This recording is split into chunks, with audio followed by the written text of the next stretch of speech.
todo lo que es sobre seguridades, ¿no? Vamos a terminar la parte que nos faltó de seguridades para hacer unas prácticas sobre seguridades. Luego pasaremos ya al último tema que son los servicios, ¿no? Y la próxima clase les diré el trabajo final que tienen que hacer sobre servicios. Y con eso terminaremos el periodo académico. ¿Tienen alguna inquietud, por favor, antes de iniciar? No, ingeniero. Listo, entonces continuemos.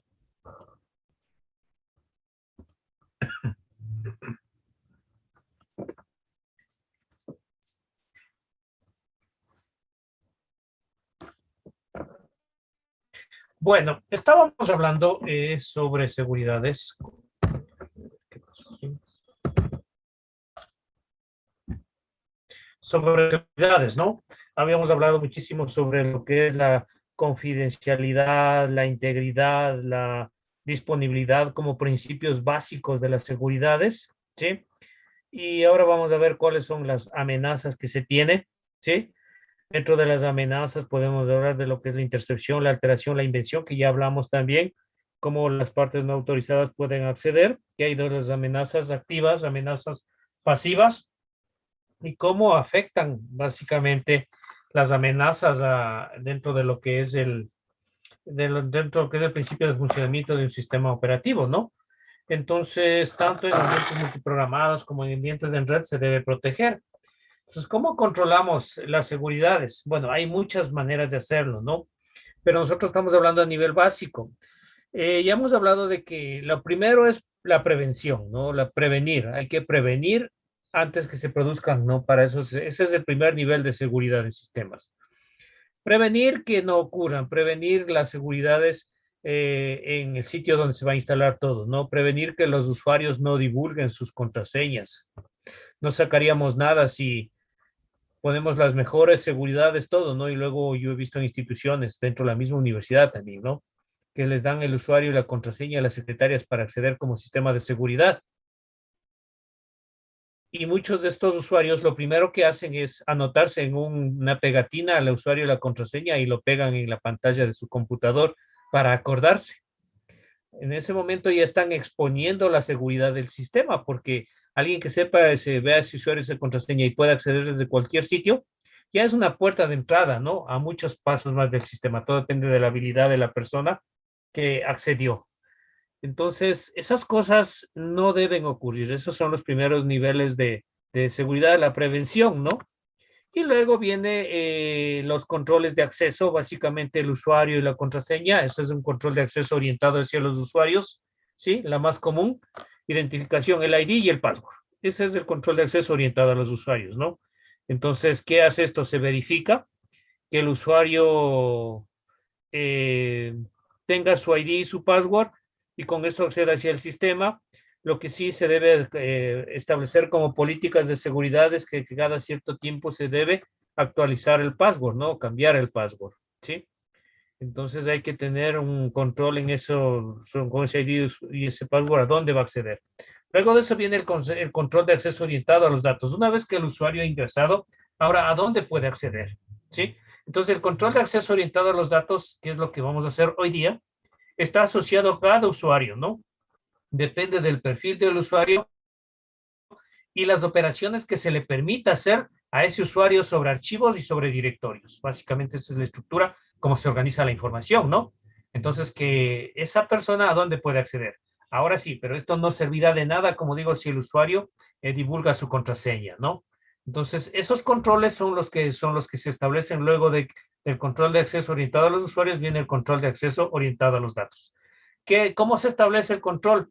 Se debe establecer un modelo de control de acceso a los sistemas, a las bases de datos o a los archivos, que es principalmente a donde se quiere acceder, no a la información.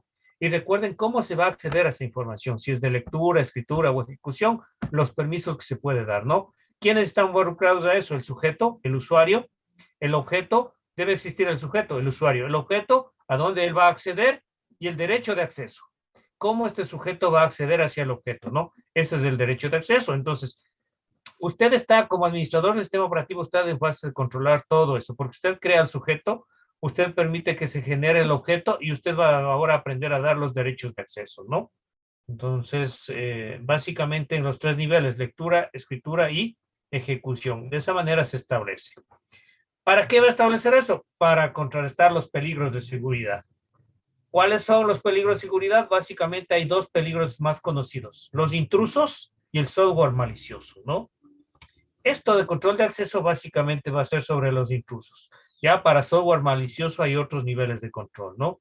¿Sí? ¿Cuáles son los intrusos que existen? Bueno, también hay que tomar en cuenta mucho los intrusos, si es un enmascarado, un usuario clandestino o un transgresor, ¿no? Un enmascarado es un individuo no autorizado, ¿sí? Que no está autorizado para usar para acceder a ese sistema, para utilizar el computador, pero logra penetrar a esos controles de acceso, ¿sí?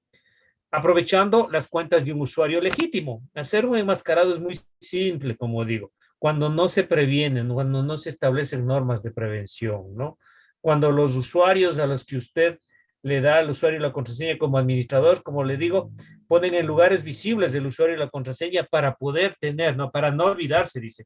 Lo ponen en el escritorio, bajo el vidrio. Lo más común es en una pegatina junto al monitor al monitor del computador, ¿no? Entonces, no, eso genera que se creen muchos usuarios enmascarados. Alguien puede ver rápidamente grabarse, ahora con el celular pueden tomar una foto y ya está creando un usuario enmascarado. Tiene el usuario la contraseña de otra persona, pero accede él y echa al traste toda la seguridad, ¿no? El usuario clandestino es un usuario que sobrepasa el control de supervisión del sistema y usa dicho control para evadir la auditoría y el control de acceso, ¿sí? Y puede ya acceder a la información que no está permitido, ¿no? Rompe las seguridades. Ese es un usuario clandestino, ¿no? Es experto para sobrepasar y romper. Bueno, para evitar que existan usuarios clandestinos, ahí viene las seguridades que se debe poner y sobre todo, ¿no? Siempre buscan primero romper usuario y contraseña. Entonces, ¿qué es lo que se pide? Que las contraseñas sean drásticas, que las contraseñas sean basadas en estándares, ¿no? Esa es la idea, no poner de contraseña las primeras siglas de letras de su nombre y luego su fecha de nacimiento. Son datos comunes muy conocidos y entonces este tipo de usuario muy fácilmente adivina cuál es la contraseña y accede, ¿no? O si no, rompe seguridades también cuando las seguridades no son buenas. Y el otro, el usuario transgresor. El usuario transgresor es cuando un usuario legítimo, ¿no?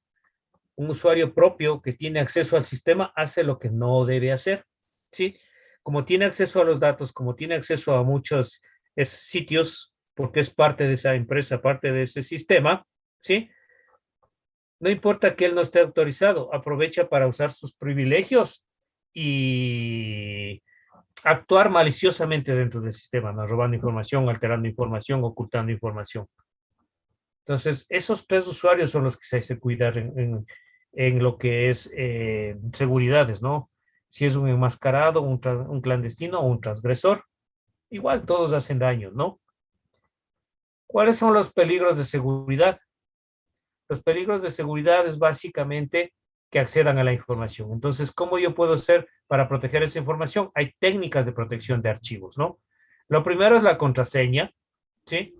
Hay que generar contraseñas que duren un poco tiempo, hay que cada cierto periodo de tiempo actualizar las contraseñas, ¿sí? Y no generar demasiadas cuentas con contraseñas simples. También se utiliza el cifrado, ¿no? Para proteger un archivo de contraseñas, los cifrados. Sí, si usted envía las contraseñas de un sitio a otro, ¿sí? Hay que cifrar las contraseñas de los usuarios. Cifrar es como comprimirlo y transformarlo en un tipo de información. Viaja por un lado y cuando llega al destino, él tiene la llave para poder transformar esa información cifrada en información comprensible, ¿no? Entonces, todo esto hay que aplicar para proteger. El cifrado de contraseñas es muy común, ¿no? El nivel de seguridad, miren que es en contraseña. Ustedes han visto incluso cuando se digita, cómo Linux pone el nivel de seguridad en contraseñas. Usted digita la contraseña y ni siquiera lo deja ver, ¿sí? Dice que eso contrarresta en el nivel de seguridad de Windows. Windows, en cambio, usted digita las contraseñas y le deja ver asteriscos. Pero si su contraseña es de ocho cifras, ¿sí? El usuario transgresor podría ver que es de 8 caracteres, podría contar que son 8 asteriscos y ya tiene una pauta para tratar de cifrar y de descifrar y ver cuál es su contraseña, ¿no? Hay muchas técnicas que se utilizan. También viendo más o menos la orientación por dónde digitó, la ubicación de la mano, para dónde digitó, con la ubicación de la mano, ver más o menos por dónde digitó y el número de caracteres de asteriscos que se digitó, ya se tiene pautas para tratar de romper contraseñas, ¿no? Hay muchas técnicas que se aplican. Entonces, mira, Linux para eso no deja ver nada, ¿no? Y eso les trae en cambio inconvenientes a usuarios nuevos, que no ven nada y piensan que no están digitando, ¿no? Son complicaciones que pueden tener ventajas y desventajas. ¿Qué estrategia se debe utilizar para cuando Dije, se crea contraseñas? Dígame. una pregunta, a opinión propia suya, ¿cuál cree que sería o sea, de las diferentes maneras de poner una contraseña, sea por voz o por cualquier otra cosa, cuál cree que usted que es la mejor? Como bueno, es que depende, ¿no? Depende del usuario.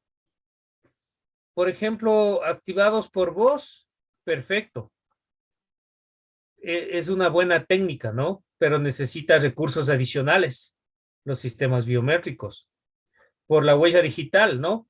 Esta es muy común ahora encontrar con la huella digital. Es mucho más segura porque es único, pero igual requiere más hardware, sistemas biométricos. Ahora, hay una desventaja ahí, ¿no? Cuando empiezan a combinar las dos cosas, corre el riesgo de que el usuario se acostumbre solo a su huella digital y se olvide las contraseñas. También hay problemas en eso, ¿no? Todas tienen sus ventajas y desventajas. Por ejemplo, en una contraseña escrita, el usuario siempre cree que sea fácil porque duda de él mismo, de su capacidad de acordarse. Y entonces corre a anotar o lo tiene almacenado. Generalmente hay un sinnúmero de contraseñas. Por ejemplo, ahora la técnica que utilizan muchos para contraseñas es cuando roban los celulares. No es que a muchos usuarios anotan en los celulares, sino que anotan en papelitos que lo ponen entre el celular y el protector del celular. Ahí están las contraseñas. Y a veces incluso ponen contraseña de qué es, imagínense. Entonces, esos niveles de prevención son básicos. De ahí lo siguiente es crear contraseñas basado en estándares, ¿no? Si son escritas, contraseñas basadas en estándares, pero cuando usted sea, por ejemplo, administrador de un sistema, tiene que crear sus propias políticas, ¿no? Estándares para generar contraseñas. Sí, hay muchas instituciones que crean políticas, como el de la universidad, ¿no? La universidad tiene estándares para crear usuarios, en donde va conformando por ejemplo, las primeras siglas de su nombre, su apellido y lo agrega algo más, ¿no? Entonces, asimismo puede crear estándares para generar contraseñas. La base está en que las contraseñas duren un cierto tiempo, no deben ser para siempre, ¿no? Como en los bancos, miren, en los bancos las contraseñas lo obligan a cambiar cada cierto periodo de tiempo, eso es por seguridad, porque en ese periodo de tiempo puede haber que se haya descuidado o haya perdido la contraseña o haya visto a alguien, entonces al cambiarlo ya se establece. Igual debe ser en su casa. Hay gente que trata de ir adivinando contraseñas. En vehículos hay gente que hacen, ¿no? Van haciendo adivinando contraseñas que están de wifi abiertos en las calles, en las casas. Entonces, una buena política también es cambiar la contraseña por seguridad. Cada mes o cada 2 meses usted debe cambiar la contraseña de su wifi. ¿Sí? Porque pasado un tiempo se degradan y uno se descuida en algún aspecto y generalmente el hecho que usted pierda una contraseña ya hace que una persona experta ya le vea la debilidad, ya vea por dónde usted genera contraseñas, ¿no? Siempre va a ver que sus contraseñas tienen algo de similar, porque siempre usted crea un estándar para tratar de no olvidarse las contraseñas, ¿no? Entonces, establecer cuál es el mejor método no existe. Más es la prevención hacia los usuarios. Y conociendo a los tipos de usuarios, se les genera las contraseñas, ¿no? Pero ya digo, las biométricas son muy buenas, pero requieren recursos adicionales y eso es un costo, ¿sí? ¿Alguien alzó la mano? ¿Tenía alguien una pregunta Ya, también? Inge, también Dígame. se considera un peligro, por ejemplo, el uso de o sea, por ejemplo, nosotros tenemos, por ejemplo, una contraseña que es, o sea, bien estructurada, ¿no? Ajá. Con todo, ¿no? Y si un tal caso esa contraseña se la utiliza, por ejemplo, en otras cuentas, o sea, Ah, una sola contraseña o dos. eso también es algo no recomendable y es una práctica muy común en usuarios. Usar la misma contraseña en varios sitios. No es una buena práctica porque hay contraseñas que son expuestas. Por ejemplo, una contraseña expuesta y la que está corriendo más riesgo de ser expuesta es la de las redes sociales. Entonces, usar esa contraseña que utiliza usted para acceder a sus redes sociales como contraseña también de sus correos electrónicos y peor, de sus cuentas bancarias, es una pésima idea. Porque es una contraseña de las redes sociales, es una contraseña que usted lo expone todos los días. Lo está digitando. Y quién sabe que se le creó un spyware en su computador y usted lo digita. Y de hecho, ¿no? Cuando alguien captura una contraseña, se pone a probar en otros sitios. Los bots lo prueban en otros sitios. Imagínense que esa misma contraseña sea de sus cuentas bancarias. Una contraseña muy expuesta no puede hacer eso. Eso es el peor error que cometen. Para no olvidarse, dice, yo siempre uso la misma contraseña en todo sitio. El riesgo es muy alto en esto, y sobre todo cuando son expuestas. ¿Cuáles son las contraseñas más expuestas? Las que utilizan redes sociales. ¿Por qué? Porque usted accede a las redes sociales desde donde usted pueda, ¿no? Alguien le presta un computador, accede a su red social, expone su contraseña. Desde un laboratorio, desde un ciber, accede a su red social, expone la contraseña.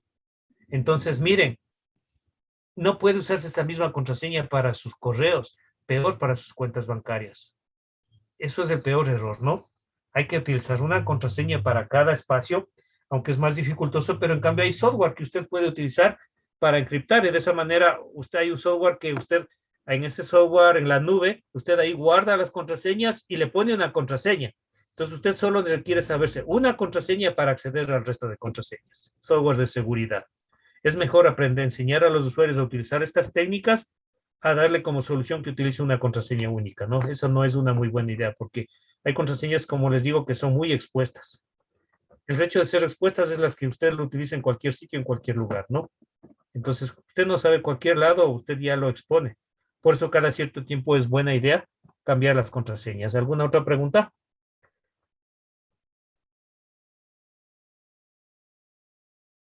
Entonces, miren, hablamos de técnicas básicas para selección de contraseñas. Lo primerito es educar a los usuarios. ¿Sí?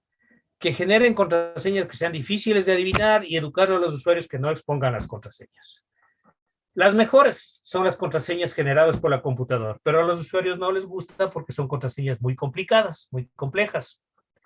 ¿Sí? Entonces es mejor generar una propia contraseña en un acuerdo, pero que sea difícil de adivinar. Y hay que hacer una verificación reactiva de las contraseñas, ¿no? Por ejemplo, las directivas de seguridad, el sistema operativo mismo. Miren, cuando nosotros tratamos de poner una contraseña fácil, el sistema operativo actuó la directiva de seguridad del sistema operativo y dijo, mire, esa contraseña no es válida, ¿no? Y así a ver usted en internet también que le dice, sitios seguros, ¿no? Le hace una verificación reactiva de contraseña, le dice, no, es una contraseña no segura en los correos, también una contraseña más muy fácil, cuando usted pone de contraseña su nombre, su apellido, le dice que no son contraseñas recomendables, ¿sí? Entonces hay que establecer y basarse en estándares, ¿no? ¿Cuál es el estándar? Por lo mínimo 8 caracteres. Letras y números, que siempre se inicie con una letra, el resto es una combinación de letras y números. Y hay un abanico de posibilidades para generar contraseñas. El problema que tienen es el miedo a perder la contraseña, y de hecho, ¿no? Ahí he visto gente que crea su contraseña, se da la vuelta y ya se olvidó. Entonces ahí hay que utilizar otras técnicas, ¿no? Pero sí, las contraseñas tienen que ser difíciles de adivinar. Eso en cuanto a contraseñas. Otra de las herramientas que se hacen para la detección de intrusos, que eso no vamos a utilizar nosotros porque eso les dejo indicado, eso van a aplicar a ustedes en otras asignaturas, que son los registros de auditoría, ¿no? Hay dos tipos de registros de auditoría, los nativos y los específicos para detección. Los registros de auditoría nativos son los logs, los que usted va generando cuando usted maneja el sistema. ¿Para qué me sirven esos registros de auditoría? Para saber quién ha accedido al sistema, a qué hora, qué hizo, qué tareas activó, ¿no? Entonces, es bueno manejar esos sistemas de los registros de auditoría. Hay materias orientadas hacia eso, hay técnicas, ¿no? Auditoría informática, analiza los registros de auditoría, ¿sí? También las que son orientados hacia los delitos informáticos, utilizan los registros de auditoría para saber el cybercrimen, quién realizó esas actividades, quién lo utilizó, de dónde provino, ¿no? Siempre quedan registros. Pero la otra, la mejor forma es ya proteger, de hecho, con registros de autoría específicos, ¿no? Por ejemplo, Kali Linux tiene algunas de estas herramientas para monitorear red, para monitorear usuarios, llevar un monitoreo constante de todo e ir detectando las irregularidades que se van presentando, ¿no? Siempre es primero prevenir que lamentar, ¿no? ¿Qué es lo que contienen los registros de auditoría? Tienen el sujeto que accedió, qué acciones hizo y el objeto sobre el cual actuó, ¿sí? Eso es básico que hay en los registros. Con eso ya se sabe bastante, ¿no? Por eso yo les he dicho siempre, nada es oculto cuando usted actúa. Si no es experto, nada es oculto, ¿no? Entonces hay condiciones de excepción en las que usted puede, ¿cómo es? Adicionar el trabajo de estos registros, que es la utilización de recursos y sello de tiempo, que son los recursos, elementos cuantitativos en los cuales se pueden calcular la cantidad de recursos utilizados, ¿sí? Y el sello de tiempo es la fecha y hora que identifica cuándo se hizo, quién hizo y cuándo lo hizo la acción determinada, ¿no? Pero ya le digo, esto se hace cuando usted instala software propio para controlar esto, ¿no? Software de control. Software de monitoreo se llama, ¿no? Hay muchos estudiantes que trabajan en esta área, ¿no? Entonces, ¿cómo previenen estos estudiantes, por ejemplo, ya graduados, obviamente, ¿no? Que les ponen para que prevengan ataques informáticos. ¿Cómo creen que previenen? Poniendo las seguridades, pero ¿cómo ven que esas seguridades están bien hechas? Atacándolos. Se hace simulación de ataques para ver cómo reacciona las seguridades. Siempre, ¿no? No simplemente se dice, ya está seguro, pero no sabe cómo va a reaccionar. Entonces, siempre, ¿no? Cuando se hace una auditoría informática sobre seguridades, por ejemplo, para ver las debilidades de esas seguridades, lo que hace es, se simula ataques informáticos para ver las debilidades de esos sistemas. Y luego se analiza los registros de auditoría para ver qué pasó, qué sucedió, y esos registros son básicos, ¿no? Pero nosotros vamos a llegar hasta estas técnicas. Ya hemos visto básicamente lo que es contraseñas, y ahorita lo que vamos a ver es cómo establecer el control de acceso, ¿no? Para establecer ese control de acceso, vamos a hacerlo en Linux.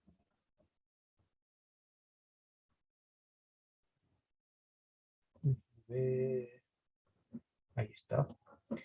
Hay dos comandos básicamente que se utilizan para hacer, ¿no? Para establecer la lista de control de accesos.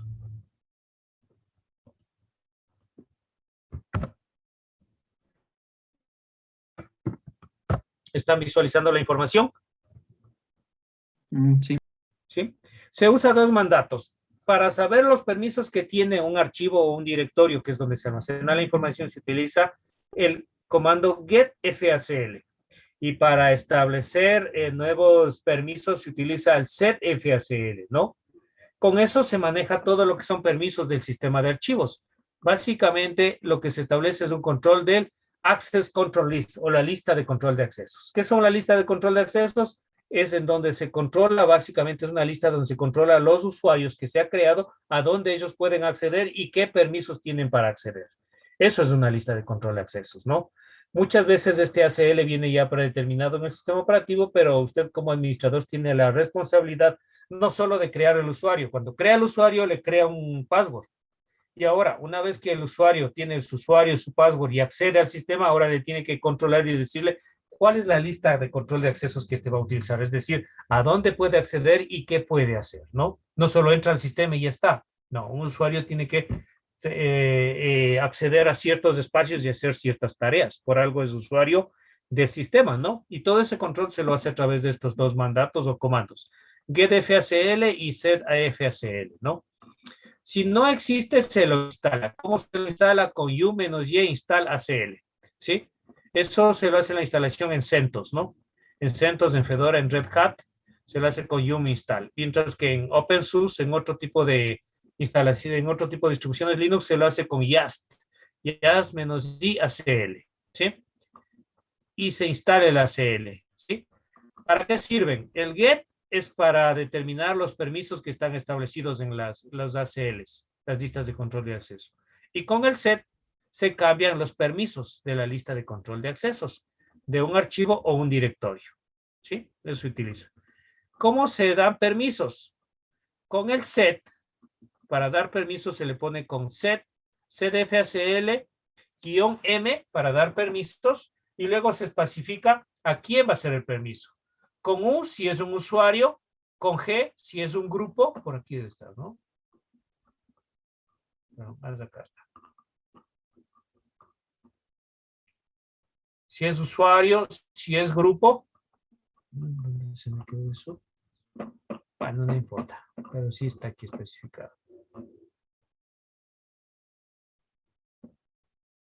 Sí, entonces le pone, ¿no? Con CDFCL, con la opción "-M", y luego la U si es el usuario, aquí está. UGO, si es al usuario, al grupo o a otros, ¿no? Entonces, si le pone al usuario o al grupo, hay que poner el nombre del grupo o el nombre del usuario. Luego, 2 puntos, ¿qué permisos le da? R, W o X. Y luego, ¿a qué archivo? ¿A qué archivo o directorio? ¿No? Primero con un "-M" al archivo. Y entonces ahí le digo, ese usuario, ¿qué permisos va a tener sobre ese archivo para acceder a ese archivo? ¿Sí? Eso se hace con set. Con get se visualiza. Si no es a un archivo, si es a un directorio, entonces se le pone con "-D". ¿Sí? Con "-D, cdfsl, -D, -M, al usuario o al grupo o a otros, el nombre de ese usuario, los permisos y a la carpeta, ¿no? ¿A qué carpeta se le pone? Entonces, con "-D para definir que es un permiso sobre un directorio. Si es que ese directorio tiene más contenidos y quiere tener acceso no solo al directorio, sino a los contenidos del directorio, es como si fuera al directorio y todos sus contenidos, ¿no? En una forma puede decirse, podríamos decirse como una escalera, ¿no? ¿Sí? Hacia todo el contenido. Entonces el guión, ¿dónde está? ¿Dónde está? ¿Dónde está? Con "-R", con "-R" mayúscula, ¿no? Es como para decirle que es recursivo, exacto. ¿Sí? Es para decirle que es recursivo. Entonces, con "-R" le da permiso al directorio y a todo su contenido, ¿no? Una cosa es con "-D", solo le da permiso al directorio, nada más. Pero con "-R" le da permiso a que sea al directorio y todo el contenido que tiene ese directorio, ¿no? Entonces le pone cdfsl con "-R" y "-M. Y luego el usuario o el grupo, los permisos y el directorio donde está, ¿no? Entonces, de esa manera se establecen. Esta es un ACL. Este es un ACL, ese contenido que están viendo, ¿no? Cuando hago el get, me devuelve el ACL de ese directorio o de ese archivo. Entonces me dice dónde está y qué permisos nomás tiene. Entonces, quiénes nomás acceden, qué usuarios nomás pueden acceder, con qué permisos acceden, ¿sí? Y todo eso. Si usted luego le quiere quitar los permisos sobre ese archivo o ese directorio, ¿sí? Se quita los permisos con "-B". Aquí está, ¿no? Para eliminar todos los permisos de la lista de control de accesos, se le pone con cdfsl y "-B. ¿Sí? Removal, ¿sí? Con "-B. Y el nombre del directorio o del archivo y se quitan los permisos, ¿no? También se eliminan los permisos con "-K. ¿Sí? Pero se quita permisos dándole la ruta, ¿no? Pero solo se quitan los permisos predeterminados con "-K. O sea, con "-K, si yo ya hice un permiso y a ese permiso le acté otro permiso y quiero quitar el último permiso que di, es con "-K. Pero si quiero dejarle como estuvo al inicio la lista de control de acceso, antes de que yo le haga cambios, es con "-B, ¿no? Entonces usted decide con "-K o con "-B y con eso se quita las listas de control de accesos. Y eso es todo, ¿sí? De esa manera se trabaja los ACLs, con set y con get. Vamos a hacer una práctica, ¿de acuerdo? Para que vean cómo funciona. Entonces les voy a compartir la máquina virtual. Ingeniero, en la máquina Sí, virtual no hay dígame. que instalar un paquete. No, no necesitamos. ¿Estoy bien instalado mismo? Sí, ya vienen los permisos ya, el get y el set. Si no, tendría que instalar el ACL. A ver.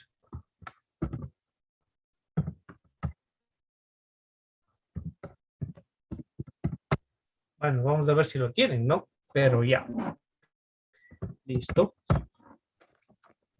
Vamos a hacer primero una práctica para ver lo que son los ACLs y luego trabajaremos con los usuarios para verificar. Recuerden que ustedes tienen 2 usuarios, ¿no? Entonces trabajaríamos en 3 consolas, el administrador, el usuario 1 y el usuario 2, ¿no? Para poder probar y ver si funcionan o no las listas de control de accesos, ¿sí? Entonces, vamos a ver qué es un ACL. Veamos un archivo.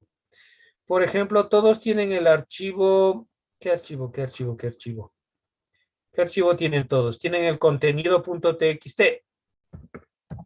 Sí, En menú hagámosla. Sí. Ya que todo el mundo realizó el menú 1. O el menú también, no hay problema, ¿no? ¿Sí? ¿Sobre cuál quieren hacer? Igual, todos tienen ACLs.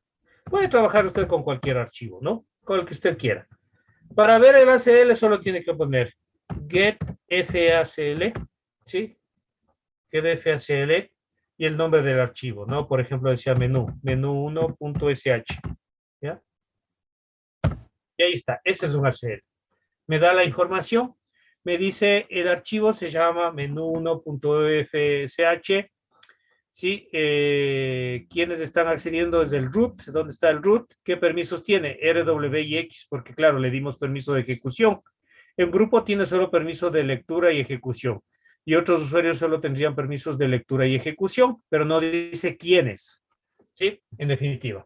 Entonces, ¿recuerdan ustedes que creamos 2 usuarios? ¿Sí? ¿Dónde están los usuarios? ¿Dónde están los directorios de los usuarios? En Home, ¿no es cierto? ¿Sí? ¿Sí se acuerdan? En el directorio. Ya, entonces miren, en el directorio Home ahí tenemos los usuarios, que era el user SW1 y el user SW2. Estos otros usuarios también teníamos, pero se acuerdan que los creamos por shells, ¿sí? Por scripts. Pero los que tenemos activados son el user SW1 y el user SW. Supongamos que yo quiero que el user SW1 tenga acceso al archivo menú1.sh.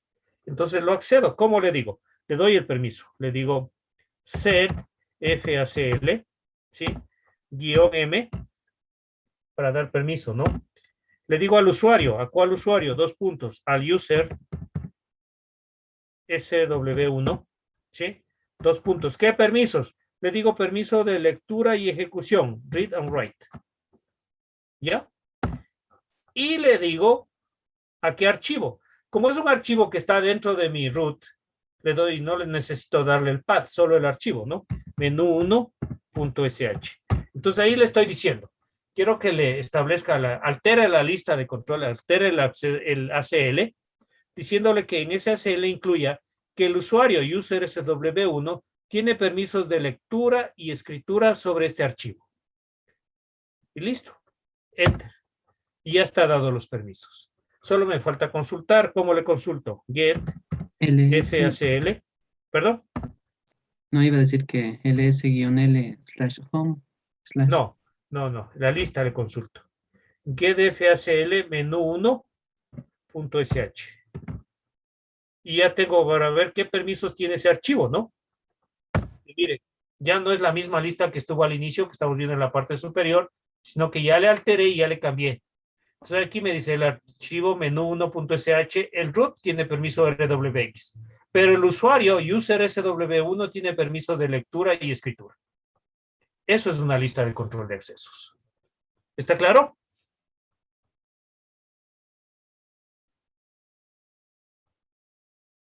¿Sí ven cómo se cambió?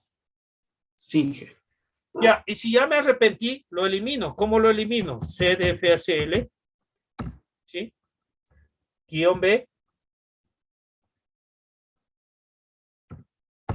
y al archivo a menú1.sh. Listo.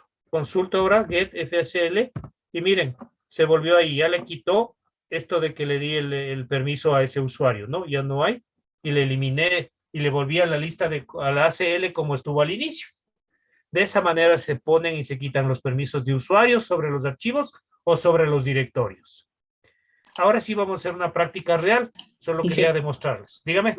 Dije una preguntitación por si acaso ya por ejemplo, nos equivocamos en los permisos. Igual tocaría borrar los permisos y volverle a... ¿verdad? Claro, le quita los permisos, vuelve al estado original y ahí le aplica de nuevo los permisos. O si no, le aplica nuevos permisos sobre ese permiso anterior se quedan los últimos, ¿no? Sí, se sobrescribe. Sí, se sobrescribe, claro. Mientras sea con el mismo usuario. Si no, iría dando de usuario en usuario, ¿no? Eso hay que tener cuidado. Por ejemplo, si le digo set, miren, aquí voy a hacer otra vez el set. Cdfcl, el user 1, ¿no? Y le doy permiso del user 1 y luego otra vez establezco otro set con el user 2. Con el user SW2. Entonces, miren, ya le di para 2 y ahí verifico. Get FACL a menú 1.sh. Entonces, miren, la lista de control de acceso ya está alterado para 2 usuarios. El user 1 y el user 2. ¿Sí ven? Ahora, esos 2 usuarios, ¿qué permisos tienen sobre ese archivo?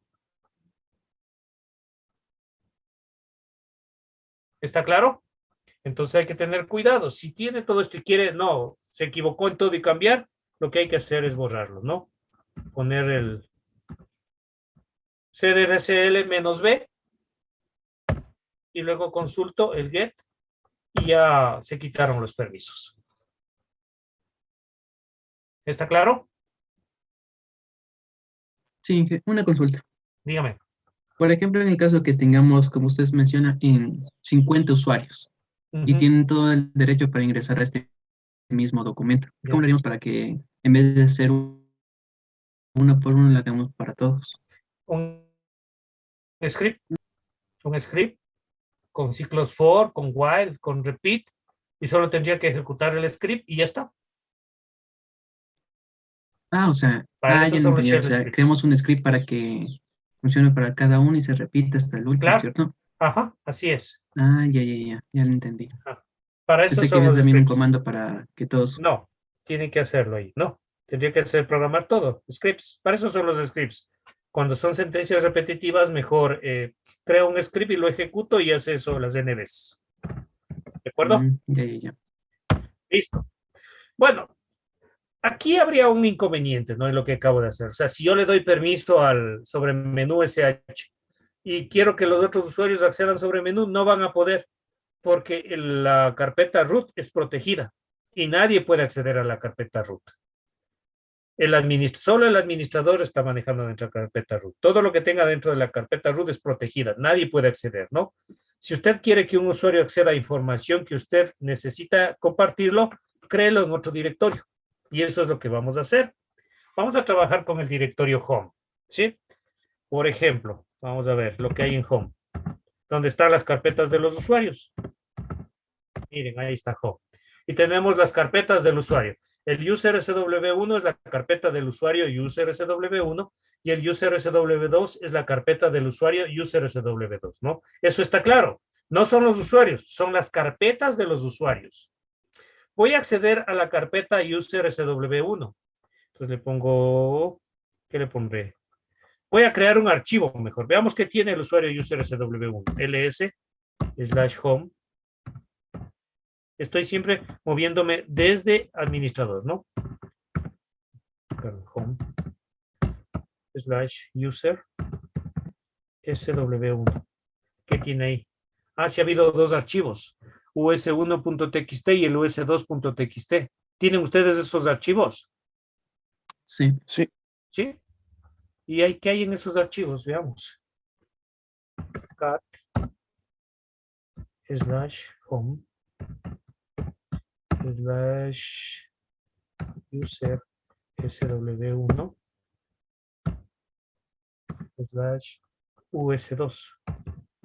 us2.txt. ¿Qué hay? No hay nada. Están... Vacíos, ¿no? Voy a crear otro archivo con datos, ¿les parece? Para que puedan visualizar, ¿no? Bueno. ¿Está claro?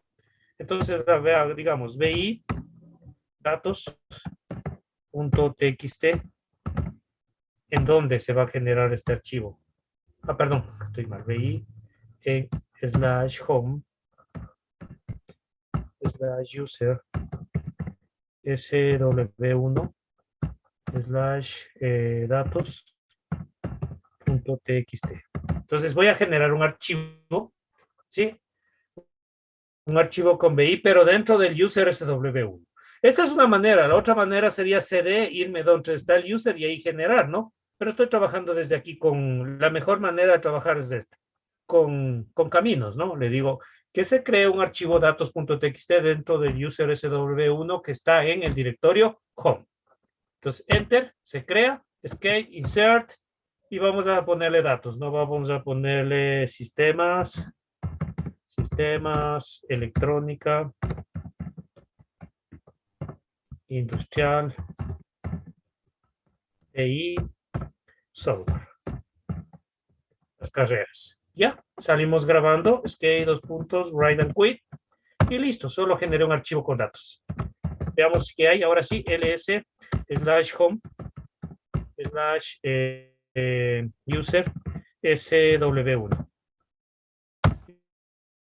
Miren, ahí está el datos.txt. ¿Tienen todos generado ese archivo? Bueno, ahora vamos a entrar como los dos usuarios. Vamos a darle control al F2 y vamos a entrar como el user sw1.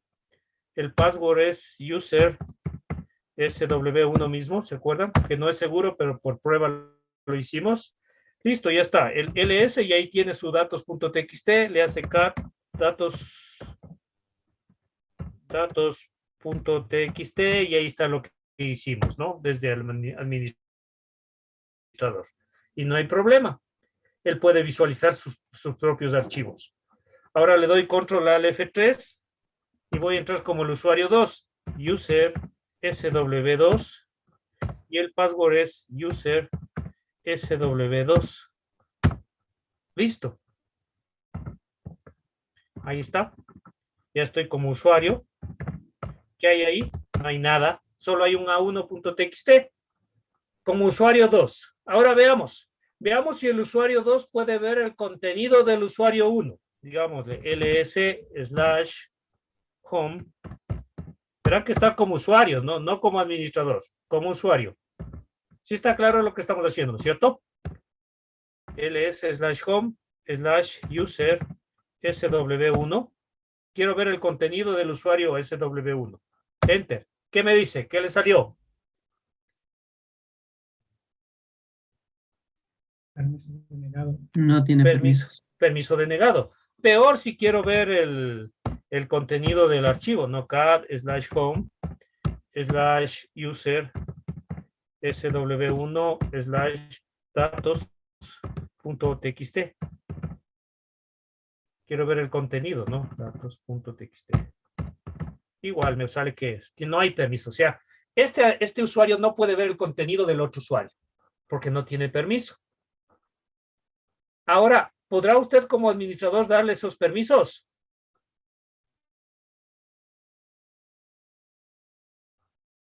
¿Qué dicen?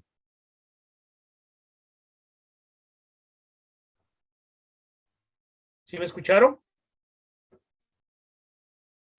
Sí se puede. ¿Cómo?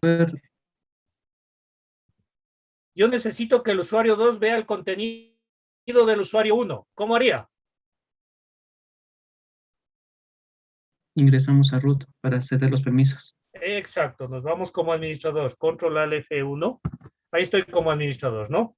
¿Y qué le doy los permisos? ¿Cómo? Es sobre un directorio, ¿no es cierto? Entonces, ¿qué le digo? Veamos qué permisos tiene. Get FACL. Veamos el ACL de /home/user sw1.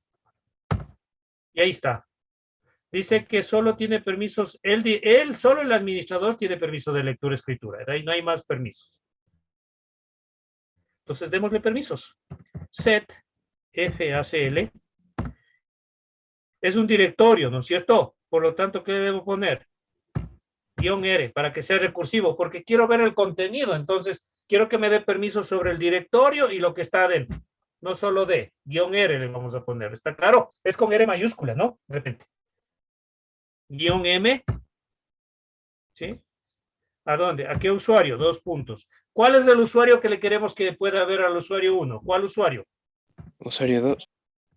El user SW2. ¿Qué permisos? Vamos a decirle que tenga permisos de lectura y escritura. Read and write. Nada más. ¿Sobre qué directorio? /home /user sw1. O sea, que el usuario 2 pueda ver el contenido del usuario 1. Porque no podía verlo, ¿no es cierto? Enter. Listo. Veamos su ACL, si se cambió. Le ponemos get facl. Y sí, ya dice que el user sw2 tiene permiso de rw sobre ese directorio, sobre el home user sw1. ¿Está claro?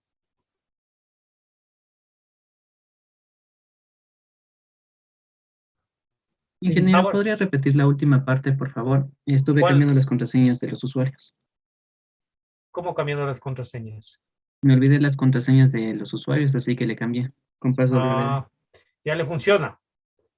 Sí, Ya, ahora, ¿qué parte se trazó? ya ahorita estuve en el usuario 1 viendo el archivo. Tengo los permisos ahora para que el usuario 2 tenga Puede acceso. acceder. Sí, Entonces, para que pueda acceder, como root hay que darle los permisos. ¿Qué le ponemos? Set. cdfacl, lo que está ahí, ¿no? ¿Sí le visualiza? sí, un momento, ya le Le ponemos cdfacl-r mayúscula. ¿Para qué?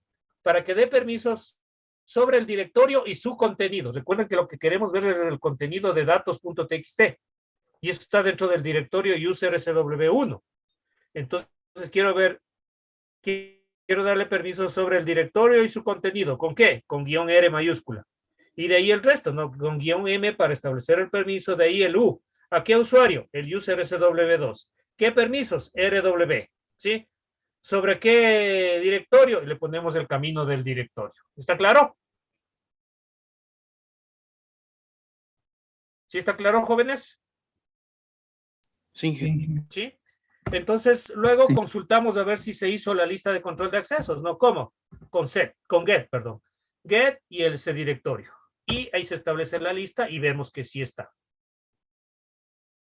Ahora, ¿qué nos falta hacer? Probar a ver si funciona. ¿Cómo probamos? Nos vamos como el usuario 2, control al F3. Ahí está, donde estaba denegado todo, ¿no es cierto? Ahora veamos si nos deja ver ls/home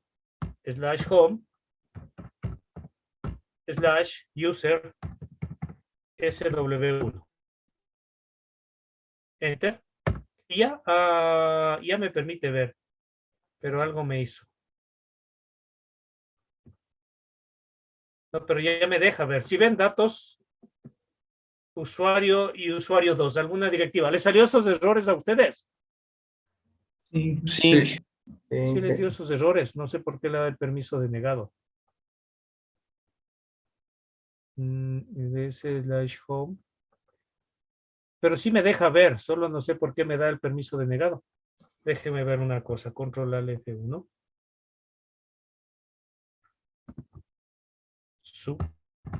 Yo. Sí, estoy como superusuario.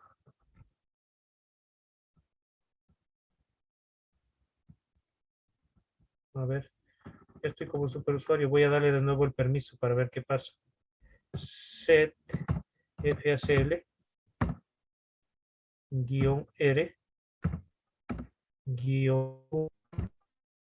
vamos a ponerle como un R minúscula para ver qué pasó, si tal vez por ahí es. Dos puntos, user sw1, perdón, user sw2, dos puntos, W y R, write and quit, read and write, perdón, rw, no importa el orden, sobre /home /user Aquí no tiene nada que ver el directorio, menos no, D. no. ¿Qué directorio? ¿A qué se refiere? Es que es user sw1 sería un directorio, ¿no? Sí. Es un directorio, por eso le estoy dando permiso con el R. Ah, Ajá, por eso le estoy utilizando R, porque es un directorio. User sw1. Creo que vamos a tener que darle primero. Sí. A ver, hagamos lo siguiente. A ver, de pronto el compañero tiene razón. Vamos a darle permiso sobre el directorio. Con guión guión D. ¿Sí? Con guión D. CDFACL guión D. El user SW2 RW sobre el user SW1, ¿no? Y, a ver, ¿qué pasó?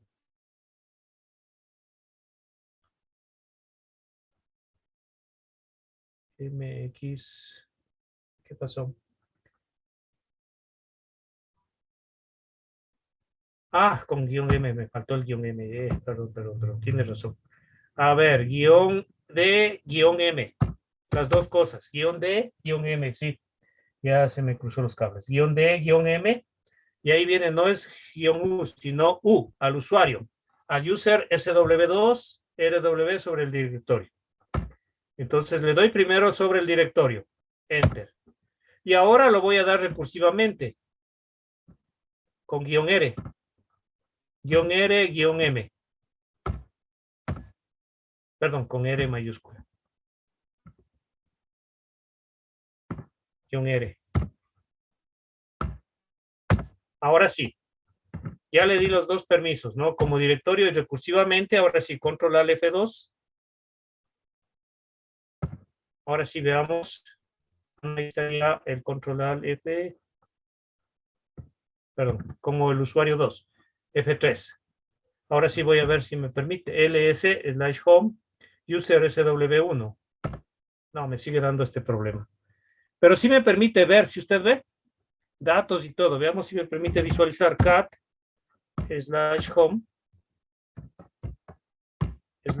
/user sw1 datos datos.txt. Algún error está dando, pero debería no salirme esos errores de permiso denegado. No me deja ver. Inge, Dígame. le puse en el root más ejecución y ahí sí vale. No sé por qué. Veamos. Vamos a ver en el root. Control al F2. Control al F1, ¿no? En el root y démosle permisos. RW y X le dio. Sí, Inge. Qué raro de ejecución. Vamos a ver. Ahora sí, control al F3. Y veamos si puedo ver, ¿no? LS. Sí, ya me deja ver solo por permiso de ejecución. Es raro eso. Y ya puedo ver el contenido también. Cat, datos.txt. Y miren, ya me deja ver el contenido. Tuve que darle todos los permisos, como dice el compañero. Lo que es raro porque solo quería R y W. Pero ya puedo ver. ¿Sí pueden ver el contenido de la otra carpeta?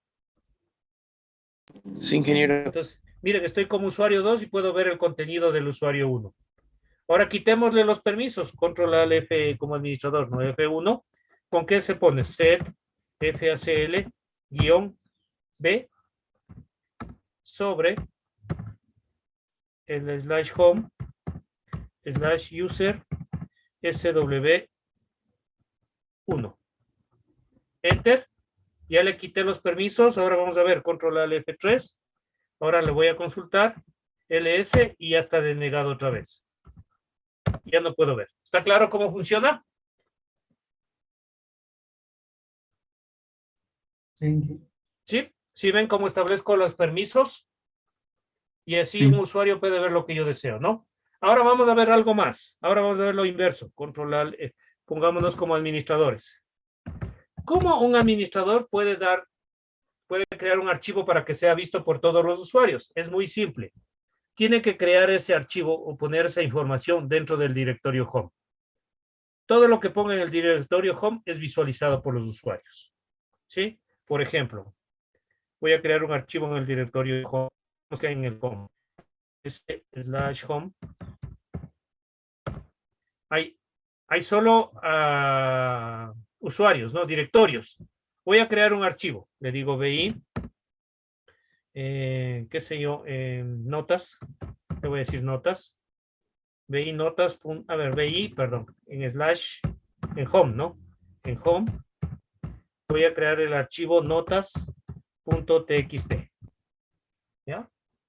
Enter y creo ahí. Escape, insert y le voy a decir esto puede ser visualizado por los usuarios.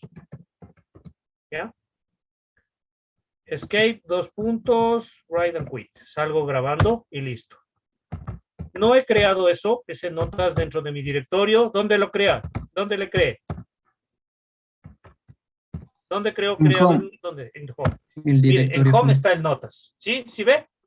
Yo como administrador puse un archivo que se llama notas.txt en el directorio Home. Ahora vamos a entrar. Entremos como usuario 1.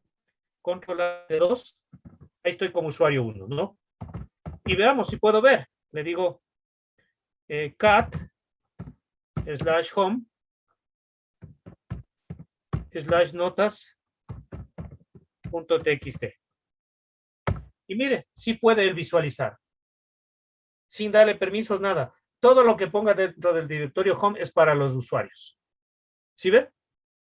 Ahora veámoslo como usuario 2. Control Alt F3. Y digámosle lo mismo. Cat. Quiero ver lo que está en notas, ¿no? Que está en home. En notas.txt. Y lo puede ver. Sí pueden visualizar, ¿no es cierto? Sí. El contenido de ese archivo. Ahora vámonos como administrador. Control Alt F1. Y digamos que el usuario 2, no quiero que el usuario 2 vea ese contenido de ese archivo. Quiero que vean todos los usuarios menos el usuario 2. ¿Cómo lo haría? Set FACL. Set FACL. ¿Sí? Guión sobre un archivo. Entonces es guión ¿qué? Guión M. ¿Sí? ¿Qué usuario no quiero que vea? El usuario 2. El user SW2. Y le quito los permisos. Miren, estoy quitándole los permisos. Porque hay permisos, puede ver. Ahora le quito los permisos. Que el user SW2 no tenga ningún permiso. ¿Sobre qué? Sobre el archivo que está en el directorio home. ¿Cómo se llama el archivo? Notas.txt. Entonces estoy haciendo lo inverso, ¿no? Estoy alterando mi lista de control de accesos, pero quitándole los permisos. Porque el usuario 2 sí podía ver ese contenido. Pero ahora digo que todo lo que yo he puesto para que vean todos los usuarios, que lo vean, ¿no? Que vean todos los usuarios, menos el usuario 2. Entonces le quito los permisos, listo. Ya debe estar sin esos permisos. Mire, get FACL /home /notas.txt. Y mire, ahí está, ya no tiene permisos. ¿Sí le ve? Aquí está en la lista. El user SW2 sin permisos. Veamos si es verdad. Vámonos como usuario 2, control Alt F3. Sí podía ver, ahora digámosle lo mismo, cat /home notas.txt y ya no puede ver. ¿Qué dice? Permiso denegado, porque ya le quité el permiso. En cambio, al usuario 1, control Alt F2, él sí puede ver porque él no le quité los permisos. ¿Está claro? ¿Preguntas? Sí, ingeniero. Listo, así establecen ustedes la lista de control de accesos. Eso es seguridad, ¿no? Seguridad, y eso es otro nivel. O sea, ya le dieron usuario, password para que acceda como usuario. Ahora, la lista de control de accesos. ¿A dónde va a acceder y bajo qué reglas accede, no? Si es al archivo, si es a las carpetas y con qué permisos, RW y X. Y eso es todo. Puede generar nuevas carpetas y dar sobre esas carpetas los permisos, ¿no? Todas las carpetas que quiere manejar con usuarios, créelo dentro del directorio home. Todos los archivos que quiere manejar con los usuarios, créelo dentro del directorio home. Y ya está. Bien. Y con eso terminamos esta parte. Para que refuerce este conocimiento, en el aula virtual está un archivo que se llama taller ACL. Por favor, hasta la siguiente clase, realiza ese taller. ¿Sí? Es una práctica similar a la que hicimos hoy día. Es para que usted lo haga y refuerce el conocimiento. ¿De acuerdo? Si no lo hace, ya no, pues culpa, ¿no? Todo esto lo voy a evaluar yo, sea en el examen o alguna prueba adicional que todavía hay tiempo. Y bueno, ¿alguna pregunta, por favor?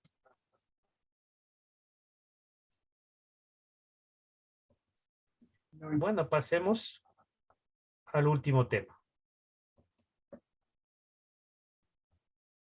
Inge, ¿cómo dijo que se llamaba el taller? Taller ACL está en el aula virtual mismo. En el aula virtual está. Ahí le va a encontrar después de lo que dice lista de control de acceso, dice taller ACL. ¿De acuerdo? Sí. Ya, ¿alguna otra pregunta? Vamos al último tema.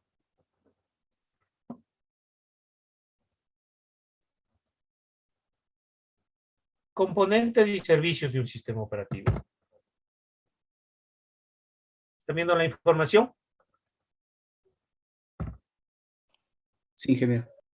Bueno, Sí, hasta ahora ya hemos visto en su forma íntegra todas las partes del sistema operativo. La que nos ha faltado ver y que lo han de ver ustedes aparte es sobre redes, ¿no? Sobre redes, la parte sobre redes, la interconectividad del sistema operativo. ¿Sí? Entonces, netamente, ¿qué vemos? Que el sistema operativo es un conjunto de software que está regulado por el kernel. ¿Sí? Pero adicional a eso, hay algunos componentes que usted puede utilizar que son llamados como componentes del sistema operativo, que son paquetes de software que pueden utilizarse para gestionar algunas interacciones, ¿no? Usted puede levantar, implementar, instalar algunos de estos componentes y se conocen como servicios, ¿no?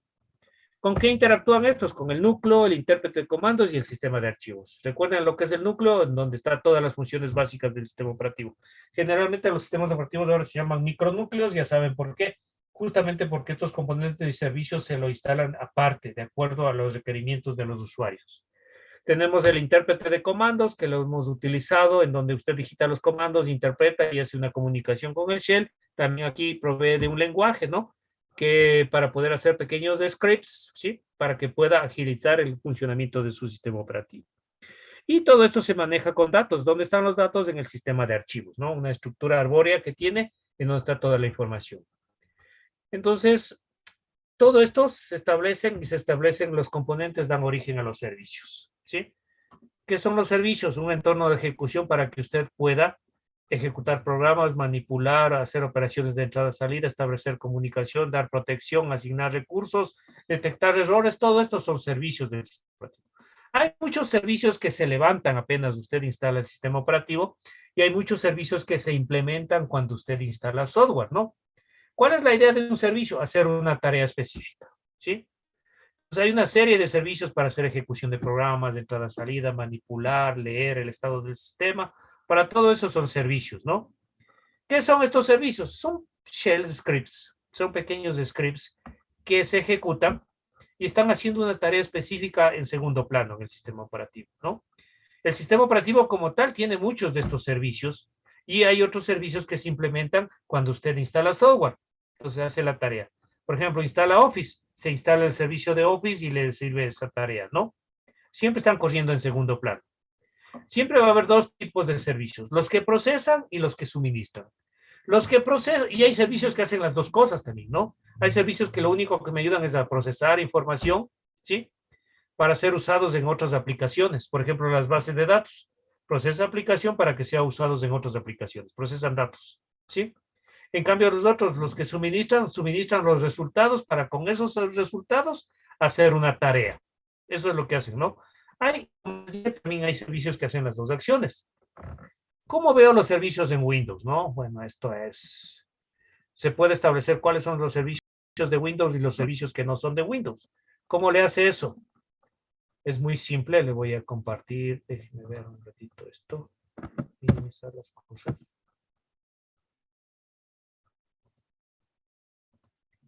Virtual. Le voy a compartir mi escritorio.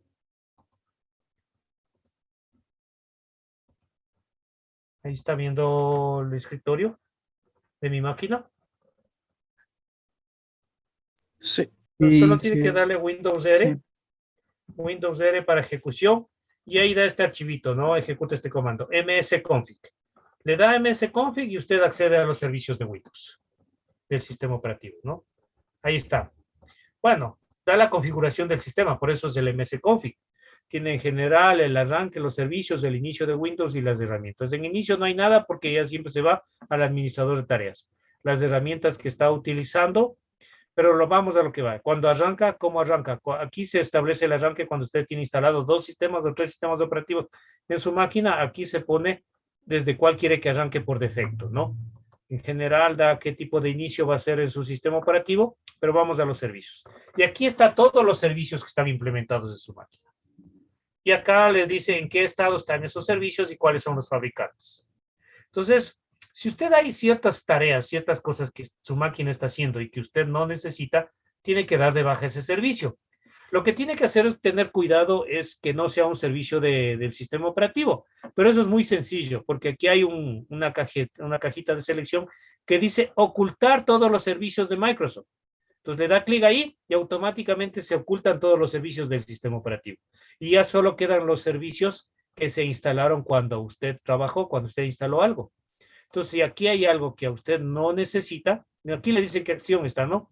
Por ejemplo, yo tengo en ejecución tengo en ejecución del audio, porque estoy utilizando, el VirtualBox también está en ejecución, y el Wacom está en ejecución, pero yo lo podía deshabilitar porque no estoy utilizando ahorita la Wacom, que es la tableta digitalizadora, ¿no? Entonces aquí pueden ustedes identificar si es que hay servicios que están, que no son conocidos por ustedes, simplemente lo tienen que desmarcar y ya de esa manera van optimizando, ¿no? Entonces ahí están identificados los servicios del sistema operativo. En Windows es muy sencillo, ¿sí? Y puede, si alguno está deshabilitado, lo habilita, o puede deshabilitar todos o habilitar todos, que no es muy buena idea, ¿no? El programa simplemente deja de estar activo en segundo plano. Y la siguiente vez que lo ejecuta se demorará un poco en levantarse. Eso es todo, ¿no? Y de esa manera se trabajan los servicios en Windows. En cambio, se manipulan de otra manera.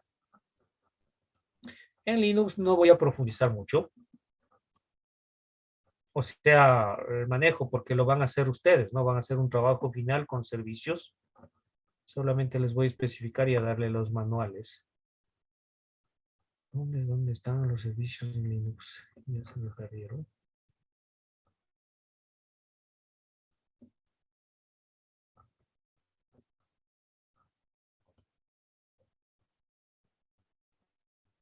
Aquí está.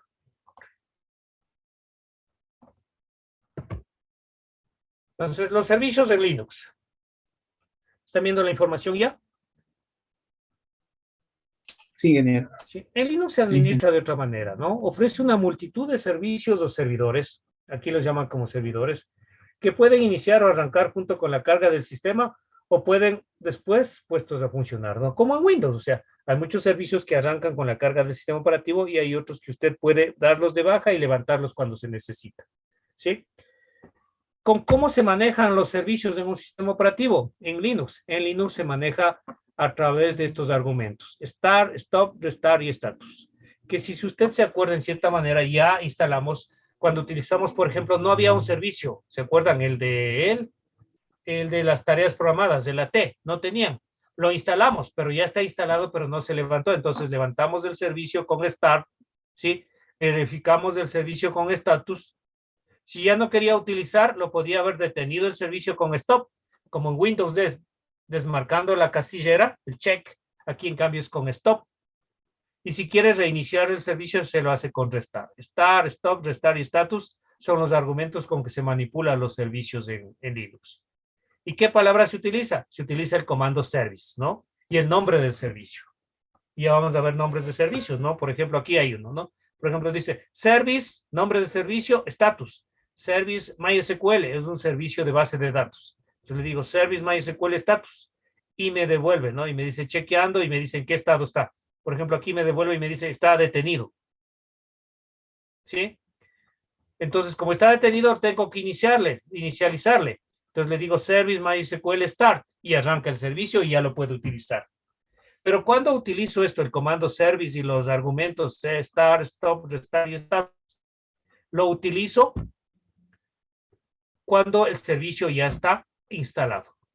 Y así se manejan, ¿no? Los servicios. También puedo iniciar servicios desde el arranque del sistema, ¿sí? dentro de niveles, ¿no? Con 0, con 1, con 2, con 3, y cada nivel corresponde a una acción.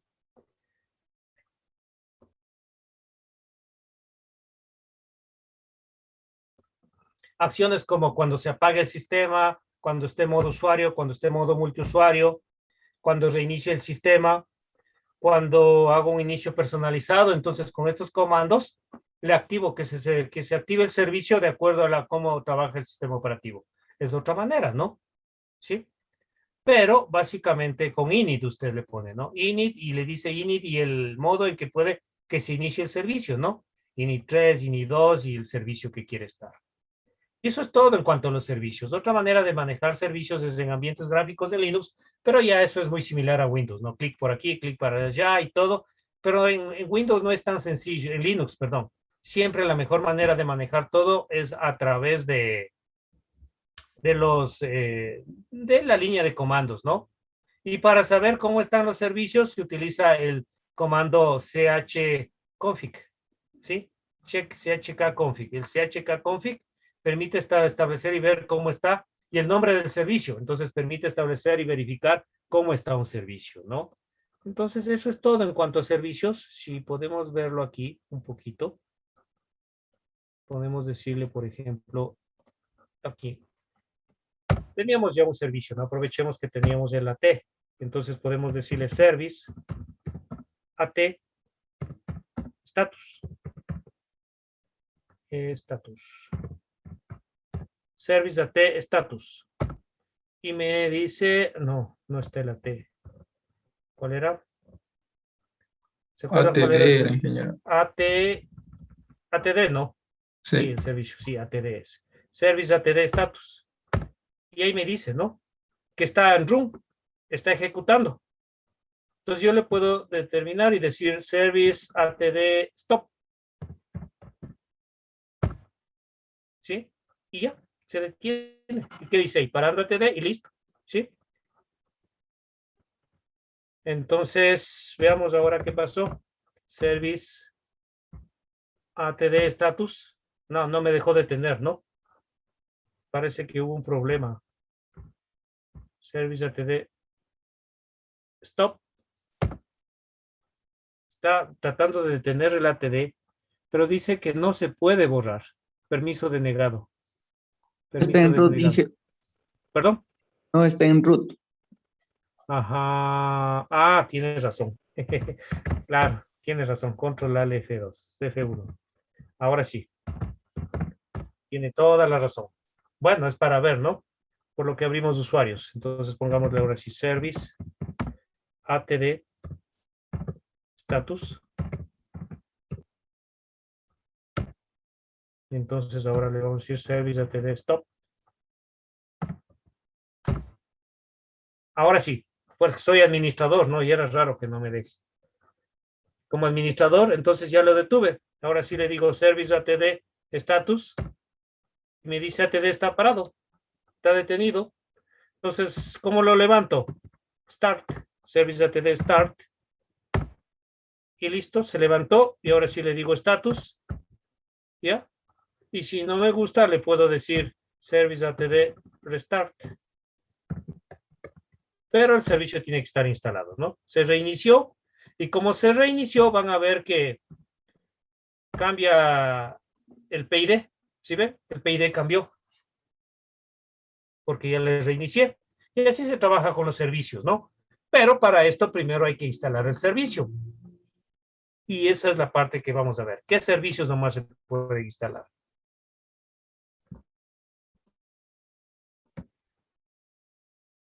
¿Está claro? Y listo. El error que tenía era porque estaba como usuario, ¿no? Tienen que ser las diferencias entre administrador y usuario, ¿no? ¿Alguna pregunta hasta ahí? No, ingeniero. Bueno, ¿qué servicios se pueden implementar en un sistema operativo, sea Windows o Linux? Han evolucionado mucho estos servicios y ahora se les llama servidores. Es decir, usted se va a topar, se me está perdiendo.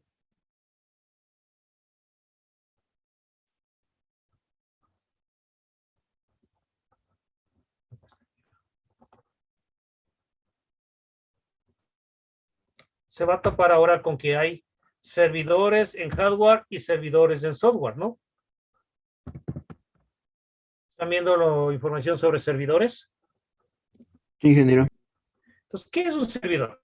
Servidor es un sistema que proporciona recursos, datos, servicios o programas a otros ordenadores, ¿no? ¿Cómo se conocen a otros ordenadores que consumen estos servicios? Se los conoce como clientes. Y trabajan en red. Siempre los servidores trabajan en red.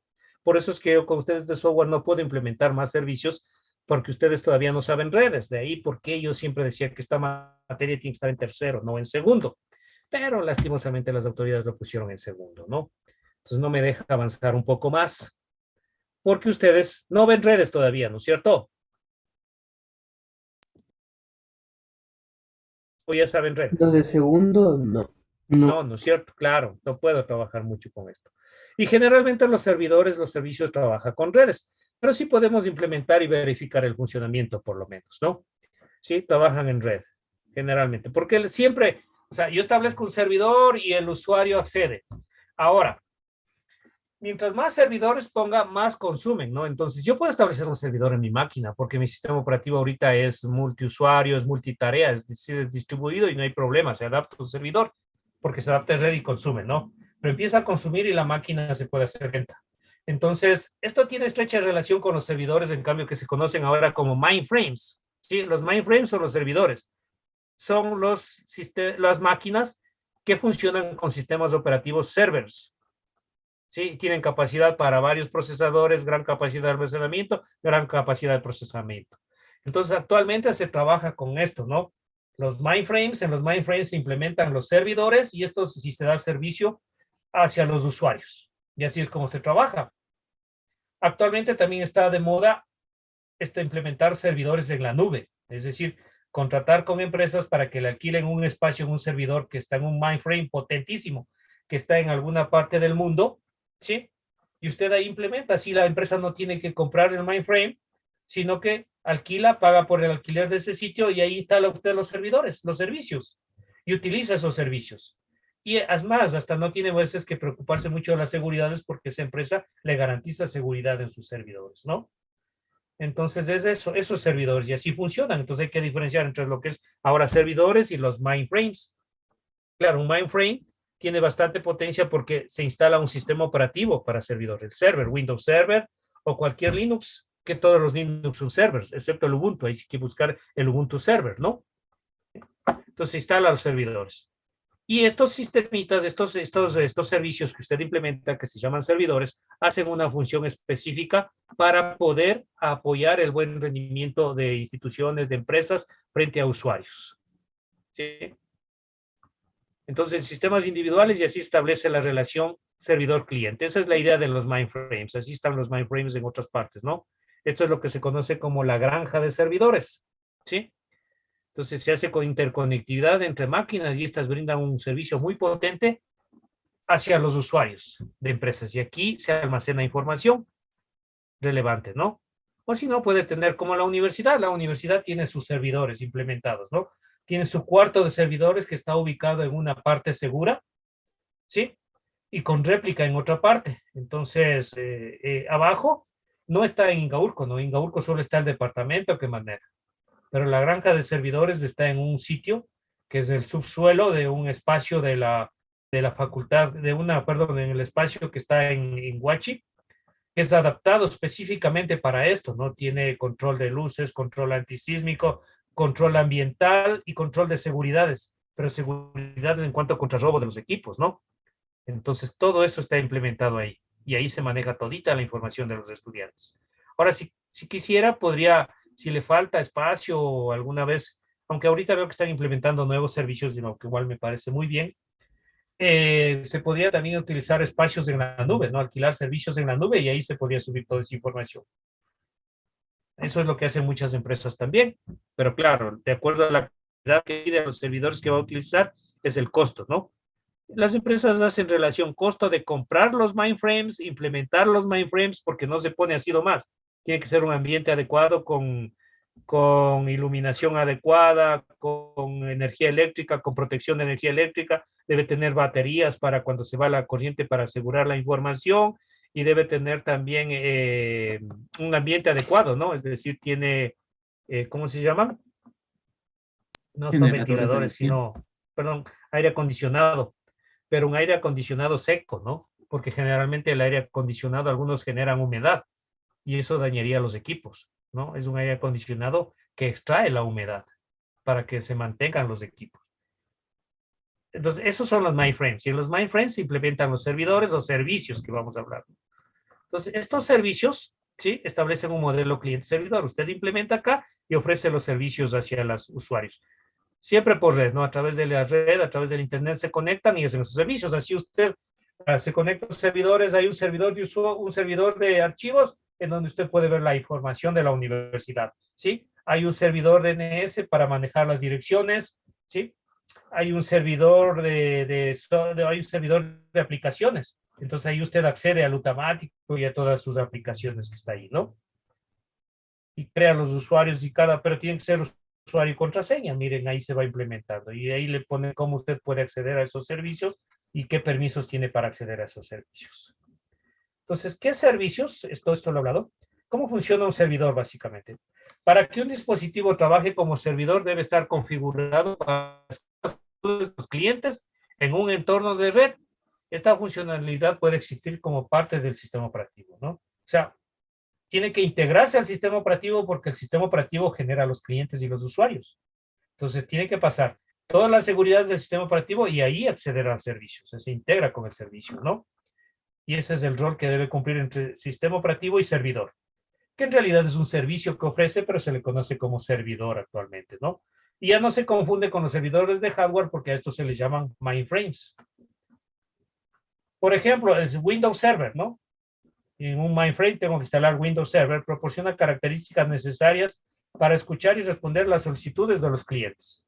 Además, los roles o servicios instalados incrementan el número de tipos de solicitudes del cliente a los que puede acceder el servidor, ¿sí? Entonces, si por ejemplo instalamos un servidor web, Apache, respondería a todas las solicitudes del usuario para utilizar los navegadores de Internet y acceder a ese servidor web. ¿Sí? Y se da todos los permisos de lo que quiere ver, lo que no, y lo que no puede ver. Siempre los ACL tendrán las restricciones, ¿no? Y de esta manera se establece, ¿no? Entonces se establece, estos serían los servidores, se implementan servidores. Esto se ha incrementado incluso la potenciabilidad con la integración de que se puede instalar varios sistemas operativos en un servidor, ¿no? A través de la virtualización. Entonces yo puedo instalar sistemas operativos, virtualización en un mainframe y en cada virtualización instalar servicios y así satisfacer los requerimientos de diferentes usuarios, ¿no? Entonces, eso es independiente de las máquinas, del hardware que tengan los usuarios para que puedan acceder a los servicios a través de la red. Sí, puede ser un servidor web en donde ve la aplicación web, donde navega en el sitio de esa empresa y cuando quiere trabajar con datos o consultar datos, lo saca desde un servidor de base de datos. Y así tiene, ¿no? Entonces, cada servidor tiene una función específica. ¿Qué tipo de servidores existen? ¿Sí? Hay muchos tipos de servidores. Hay servidor de archivos. ¿Qué le permite hacer un servidor de archivos? Un servidor de archivos lo que le permite es compartir información con usuarios, ¿sí? Genera una carpeta y toda una carpeta compartida. Y todo lo que ponga esa carpeta compartida es accedido por los usuarios, bajo los permisos que usted establezca, los ACLs, ¿sí? No es cuestión de coger y compartir una carpeta ya, no. Hay que implementar un servidor de archivos para que sea más fácil este manejo de la información. Hay el servidor de impresión. El servidor de impresión también permite, en cambio, evita el problema de estar teniendo una impresora en cada máquina, ¿no? Si la impresora no es de red, se le conecta al servidor de impresión y este controla el servicio de impresión con los usuarios. Y si la impresora es de red, se le conecta en red y se le controla a través del servidor el servicio que da a los usuarios, ¿no? Y permite no solo establecer quiénes pueden imprimir, permite ejercer control sobre las impresiones. Puede establecer quiénes pueden imprimir, cuántas impresiones pueden hacer diarias, semanales o anuales. Permite sacar una bitácora para saber qué más imprimieron, cuántas impresiones hicieron, ¿no? Entonces se lleva un control real de impresiones para optimizar los recursos de la empresa, ¿sí? Esto es cuando usted instala un servidor de impresión. Hay muchos servidores de impresión, ¿no? Con Samba y algunos más. Se instala y luego se levanta el servicio. Si ya no quiere utilizar el servicio, se lo da de baja y así de simple, ¿no? No quiere decir que si no quiere utilizar tiene que desinstalar. Simplemente se da de baja el servicio, se detiene el servicio y ya está. Hay el servidor de aplicaciones. Los servidores de aplicaciones evitan el problema de que los usuarios tengan que instalar sus aplicaciones en cada máquina para poder utilizarlas, ¿no? No, simplemente acceden al servidor y ahí está instalada la aplicación desde sus dispositivos. Y utilizan esa aplicación y trabajan, ¿no? Entonces eso hace un servidor de aplicaciones. Entonces todos ejecutan la aplicación localmente, ¿no? Entonces hace uso intensivo de los recursos. Lo bueno de esto es que arrancan el software en el servidor, pero consumen recursos de su máquina, su memoria y su proceso. Pero la aplicación como tal está arrancada acá, ¿no? Esto ha dado origen a que usted pueda utilizar, por ejemplo, sistemas compartidos, ¿no? Como el Google, el Windows, hay los servicios de Azure, por ejemplo, que le permiten compartir información. Hay muchos tipos, ¿no? Usted ha utilizado, por ejemplo, el Google Docs. ¿Se ha utilizado el Google Docs? No. Sí, Inge. Sí, ingeniero. ¿Sí? Entonces, vea, ¿no? Usted se conecta, en ese momento lo que están haciendo es conectándose al servidor de aplicaciones de Google y arranca el editor de texto, arranca en el servidor. Ustedes acceden allá. Ustedes no tienen instalado el servidor, es como tener Word, pero en la nube, ¿no? Ustedes no tienen instalado en su máquina, sino que arrancan acá y ocupan el servicio que está dando acá y consumen ahí, ¿no? Y trabajan, y pueden trabajar integrados con otros usuarios. Entonces, eso hace un servidor de aplicaciones. Inge, disculpe una pregunta. Dígame. ¿Sí podemos trabajar en nuestro computador como un servidor? Sí, claro, claro. Sí pueden trabajar en sus computadores, pero consumen, ¿no? O sea, mientras más servidores implemente, su máquina va a hacerse más lenta.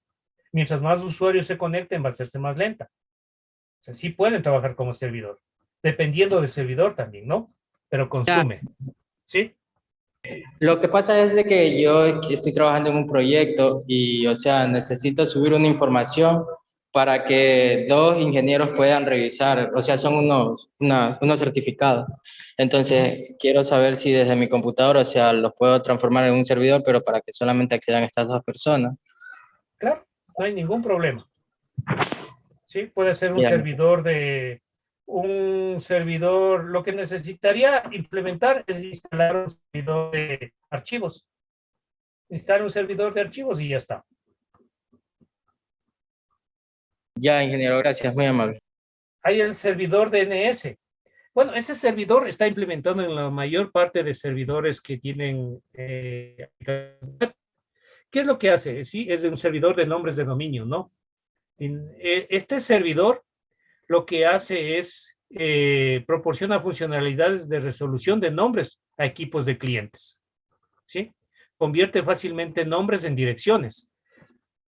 ¿Cómo trabaja esto? Tanto en una empresa como en Internet se trabaja con los DNS. Es fundamental el servidor DNS. ¿Por qué? Si ha visto, por ejemplo, cuando usted estaba, no sé si, bueno, creo que usted aún no llega presencialmente a la facultad o sí trabajó, pero sí ha de haber visto que cuando los equipos se conectan en red, ¿sí? Se les llama como PC01, PC02 nombres, cada equipo. Igual en Internet, usted tiene Google, Facebook, Yahoo, nombres. Pero realmente así no se trabaja la comunicación entre equipos. Entre equipos se comunica a través de direcciones IP. Las direcciones IP siempre están formadas por 4 octetos. Por ejemplo, las que ven ahí son direcciones IP. La 209.190.61.3 es una dirección tipo C. Hay la 10.104.20.5 es una dirección clase A. Son direcciones. Todo se trabaja por direcciones. Comunicación entre equipos, direcciones. Pero imagínese usted cómo podría saberse la IP de Google para decir, váyase a la 10 tanto, tanto, tanto, o a la 200 tanto, tanto, y me conecto a Google. Quiero conectarme con Facebook, entonces le pongo la dirección de Facebook, la ciento tanto, punto tanto, punto tanto. Difícil, ¿no? Entonces, el DNS le da la posibilidad de integrar esto con nombres. Es más fácil saber PC1, PC2, PC01, Google, Yahoo, Facebook. Entonces, usted le pone Facebook, ¿no? Le pone www Facebook. Esto viaja y llega a un servidor DNS. El servidor DNS coge el nombre y lo transforma a la dirección y ahí envía la información para que se conecte. Porque la conexión entre máquinas solo se hace a través de direcciones IP y las direcciones IP están formadas por 4 octetos, ¿no? O sea, cuatro valores y cada valor es un octeto, ¿no? ¿Sí? Tiene 8 bits. Entonces, por eso usted cuando navega en internet, usted pone www.google.com, vea en la parte inferior y le decís conectándose con el sitio 10. Tanto. Le da la dirección IP. Pero usted, ¿cómo podría saberse tantas direcciones IP? Esto es fácil gracias al servidor DNS. Es un servidor que brinda este servicio. Recibe los nombres y le transforma y le manda la dirección de ese nombre. Tenemos el servidor de correo, ¿sí? A veces es muy complicado, muy complejo poner las direcciones, ¿no? Cuando usted utiliza correo gratuito, por ejemplo. Siempre tiene que estar al sitio, por ejemplo, si utiliza Yahoo, tiene que entrar a Yahoo y ahí al correo. Gmail tiene que entrar a Google y ahí el correo de Gmail, ¿sí? Y tiene que depender, y si no tiene internet no puede ver los correos. Entonces, instalarse un servidor de correo es buena idea porque todos los correos se integran con la dirección de correo donde está y bajan a su máquina. Y así usted tiene todos los correos almacenados en su máquina disponibles para que los vea, los controle, decida cuáles valen, cuáles no valen, ponga seguridades y todo, ¿no? Eso es lo que hace un servidor de correo. La facultad, la universidad tiene un servidor de correo.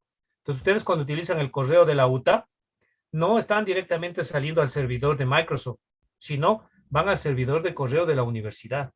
Ahí se resuelve todo y ahí establece la comunicación, ¿no? Entonces, en ese servidor, además de manejar el correo de todos, también implementa seguridades y controla el tráfico de los correos. Tenemos también servidores web. Esto es muy útil, ¿no? Un servidor web es donde se pone, se ubican las aplicaciones y las páginas web para que el resto pueda verlo. Brinda ese servicio de poder integrar el Internet para que pueda ser interpretado por los browsers. Si no tiene un servidor web, en donde usted ponga una página web, no pueden los usuarios verlo a través de su browser, ¿no? Entonces, ¿qué se hace? En el servidor, instala el servidor web, da la conexión de Internet para acceder, pero aquí tiene un servidor web. El servidor web crea una carpeta que se llama www y ahí le pone todas las páginas web que ustedes quieren que se vean. Entonces, ahí sí, el resto de usuarios accede por ese servidor y pueden ver esa página que corre en este servidor, pero lo visualiza en el browser de su máquina. Y así funciona, ¿no? Hay muchos tipos de servidores web. El más utilizado es Apache. Hay Apache para Linux y Apache para Windows, porque es open source. A pesar que Windows también tiene su propio servidor web, que es el Internet Information Service, que viene integrado ahí. Ya viene instalado. Lo único que hay que hacer es levantar el servicio y ya tiene un servidor web. De hecho, usted tiene que implementar un servidor web para poder luego, cuando aprenda a hacer aplicaciones web y desarrollo web, para probar las aplicaciones web, se lo hace solo dentro de un servidor web, porque es lo único que brinda ese servicio de poder correr en Internet a través de la red para poder visualizar en los browsers. Y el servidor de base de datos, ¿no? Eso es cuando se implementa una base de datos y se maneja todos los datos, ¿no? Para que los usuarios accedan a la información que está almacenada en grandes bases de datos. Entonces, primero hay que instalar la base de datos y levantar el servicio. Eso lo hacen a través de servidores de base de datos, ¿no? Como Oracle, MySQL Server, DB2, Informix, cualquiera de esos, ¿no? Hay servidores de base de datos pagados y hay servidores de base de datos open source. Servidores virtuales, ¿no? Bueno, estos servidores virtuales son los que están actualmente mucho en uso, ¿no? ¿Sí? Los servidores tradicionales se instalan en un sistema operativo, en una máquina y hardware. Los servidores virtuales es un espacio en la nube, ¿sí?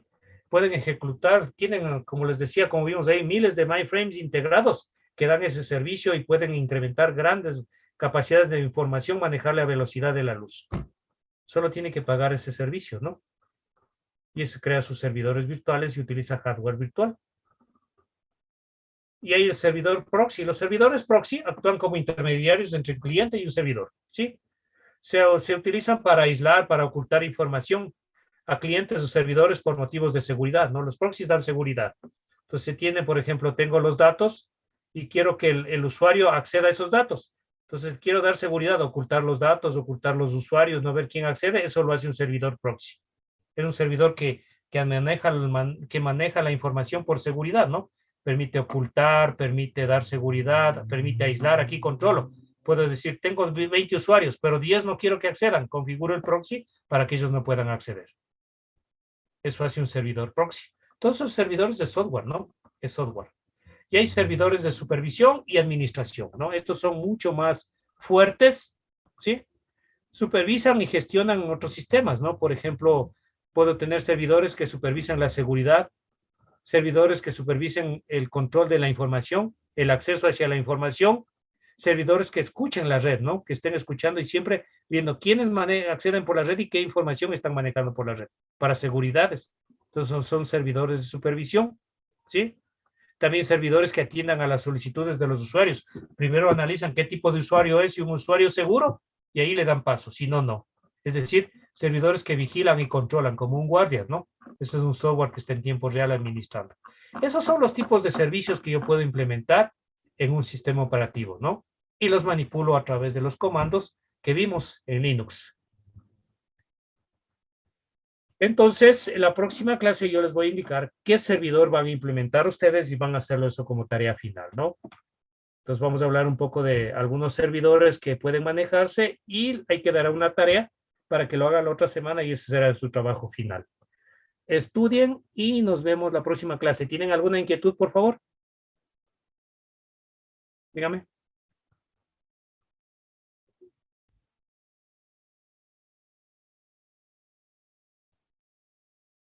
Bueno, al servidor que esté funcionando en ese momento, pero si es de negación de servicios, primero ataca al... Debe tener un firewall y por ahí entra el DNS. Sí, generalmente ataca al DNS.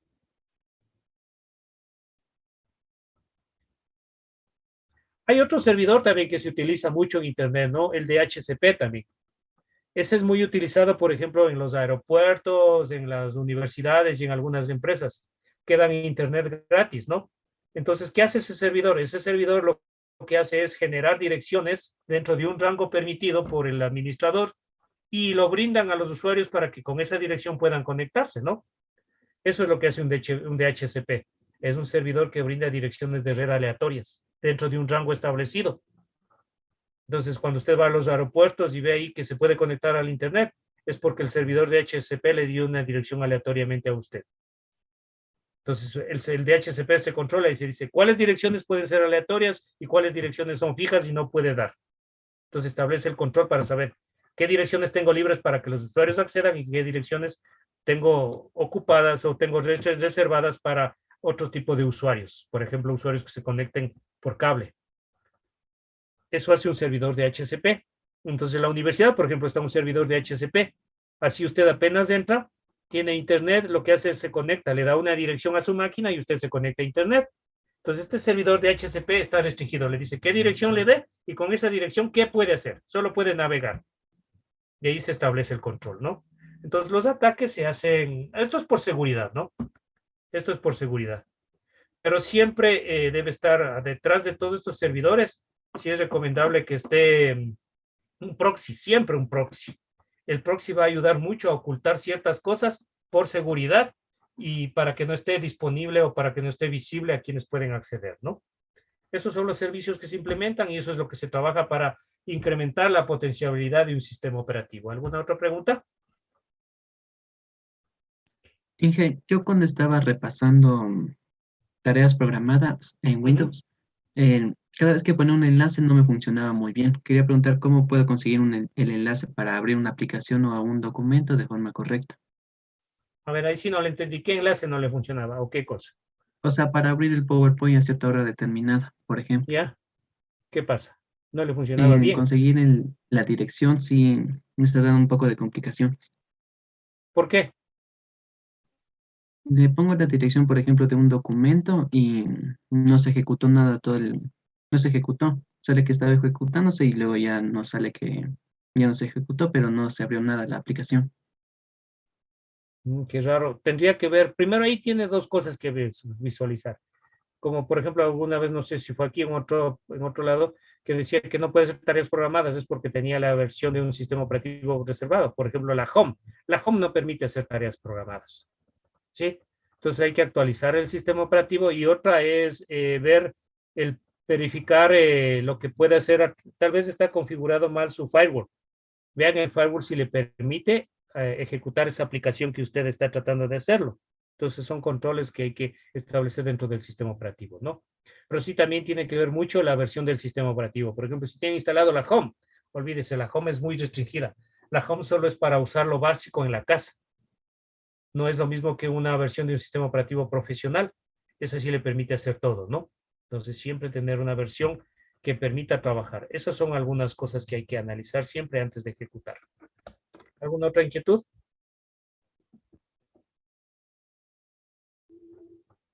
Bueno, entonces nos vemos la próxima clase para ver los servicios y darles la tarea final, ¿no?